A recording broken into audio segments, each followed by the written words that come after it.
S'il vous plaît, Tokoki Kovanda.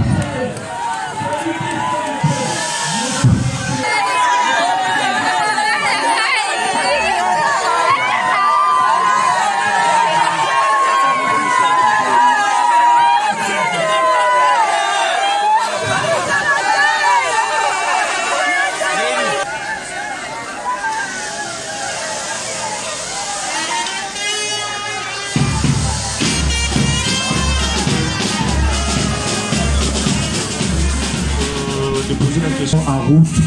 Donc voilà, c'est avant-midi, nous allons travailler sur notre biographie qui fera en sorte que tout le monde qui sont ici puisse comprendre ou connaître beaucoup plus qui était Jonathan. Alors, chers frères et sœurs, amis et connaissances, mesdames, mesdemoiselles et messieurs, chers membres de la famille de défunt, bon après-midi ou bon avant-midi. Puisque nous ne connaissons pas, ça dépend peut-être de l'ère. Il y a 1000 heures, 1000 montres, 1000 heures. Donc voilà, comprenez. La circonstance malheureuse qui nous réunit aujourd'hui est celle de conduire à sa dernière demeure notre frère Koyakia Z. Jonathan, que la mort venait de nous arracher ce lundi 28 novembre à 6h58. Qui était Jonathan Koyakia? Jonathan qui est né à Dubado, 8, le point, on n'a pas mentionné la date, 1986. Il fut fils de Koyakia de Paul et de Sabina, originaire du village Votin, Pidili, collectivité de Twende, territoire de Koyak de Mongo, district et province du Nord Ubangi. Après ses études en annexe, Koyakia avait choisi le métier du journalisme et caméra. Notre frère, oncle, camarade que nous pleurons aujourd'hui, ici est mort à l'âge de 36 ans, laissé une veuve de 3 orphelins. Jonathan était très entreprenant, très amical, très ponctuel au service et plan d'études professionnelles. Voilà, merci. C'est un peu ça à ce qui concerne notre ami, camarade, frère, grand frère, petit frère, Jonathan. Je vous dis et je vous remercie.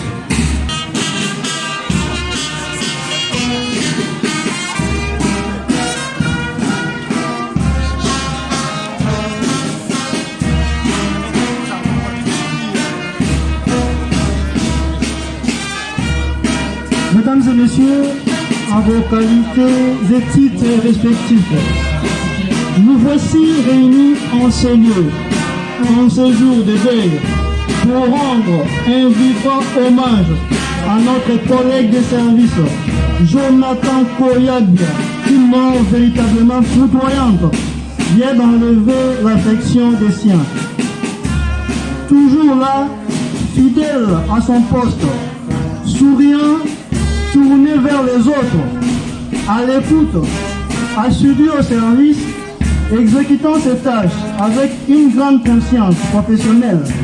C'était là Jonathan Koyabia, d'où le surnom soldat.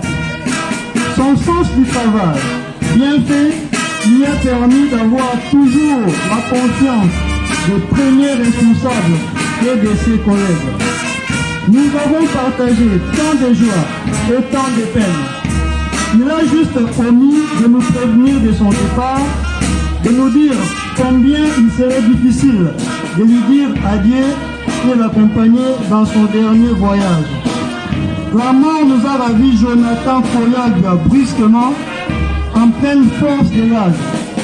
Nous ne pouvons que nous incliner devant cette douloureuse épreuve, mais nous conserverons toujours le souvenir affectueux de l'homme de cœur, de l'excellent collègue, ce fut Jonathan Koyabia, car il laisse l'exemple d'une expérience professionnelle remplie par le devoir et le travail.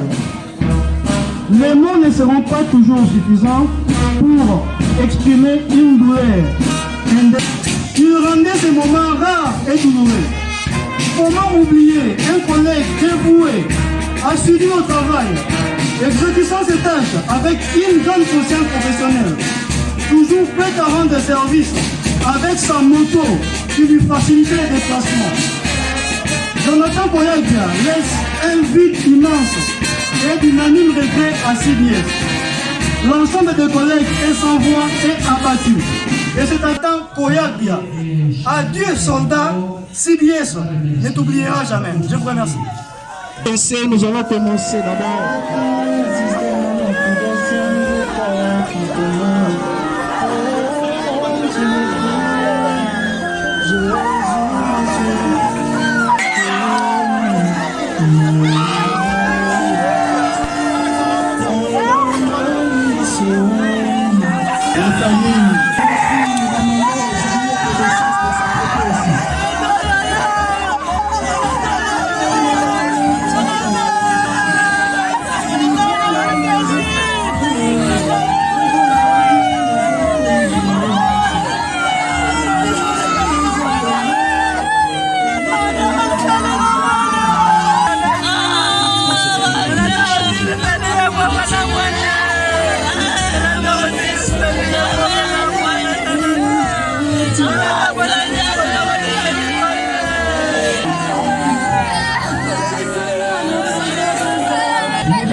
Voilà,